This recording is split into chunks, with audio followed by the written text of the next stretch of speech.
বাজারে আসছে সব জিনিসেরই দাম চড়া।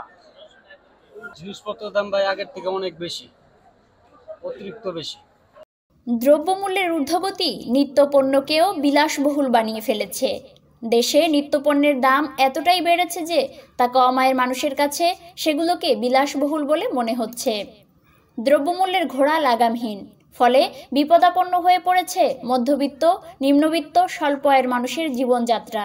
বাসা ভাড়া বেড়েছে, পরিবহন ব্যয় বেড়েছে শিক্ষা ব্যয়ও। বাড়েনি শুধু শ্রমজীবী মানুষের শ্রমের মূল্য। ফলে সংসার চালাতে গিয়ে হিমশিম খেতে হচ্ছে স্বল্প আয়ের সব মানুষগুলোকে। যে ডাল ভাত গরিবের খাবার হিসেবে পরিচিত ছিল, তা আজ গরিবের বিলাসী খাবারে পরিণত হয়েছে। রাজধানীর বাজারগুলোতে দেখা যাচ্ছে মিশ্র প্রতিক্রিয়া। বর্তমানে আগে যে দাম ছিল, আগের থেকে কিছু দাম মনে বাড়তি। যেমন আগে আপনার এলাইচ কিনা ছিল 3200 টাকা, মানে কিনা লাগে 3300-3400 টাকা। জিরা সব কিছু আবার মানে 230 টাকা কার্টনে বাড়তি। আগের থেকে কিছু কিছু সব দাম কমছে, আর কিছু কিছু দাম ঠিক আছে, আগের মতো আছে আর কি। এটাই। মানে সিমের দাম কমছে, সিম ছিল আপনার 150-200 টাকা কেজি, 100 টাকা কেজি, আজকে আজকে 100 টাকা কেজি।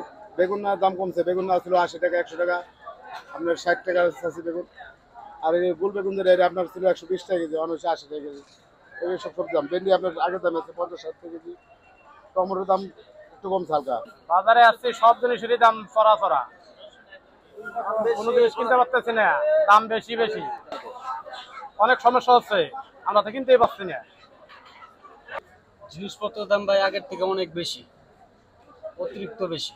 আগে যেরকম দাম আছে তার থেকে কেজিতে বাড়ছে আমরা 15 টাকা 10 টাকা এরকম বাড়ছে। কোন জিনিসের দাম বাড়ছে? সবকিছুর দাম বাড়তি, পেঁয়াজের দাম বাড়তি, আলুর দাম বাড়তি, রসুনের দাম বাড়তি, সবকিছুর দাম বাড়তি। ক্রেতা কেমন আছে?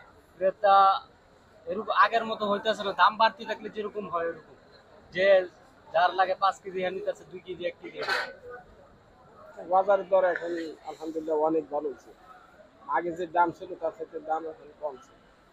আর আগে যে দামও বেশি, কিন্তু বেচা কেনাও বেশি করতে হইতো, দামে বেশি বেচতে হইতো। আর এখন দামও কমছে, আবার বেচা কেনাও আর কি কম, মাসের শেষ বেচা কেনাও কম, আর কাস্টমার টাকা পয়সা নাই এরকম আর কি দোকানদারা বলা বলি করে যে মাস শেষ, বেচা কেনা কম, বেচা বিক্রি হয় কম, কাস্টমার আসে না কিন্তু বেচা কেনা কম। আবার সময় তো দেখা যায় লোকজনও কম আসে, বেচা কেনাও কম হয়, কিন্তু মানুষ হয়রানি যে টাকা পয়সা কম, মানে এটা অভাব এরকমের।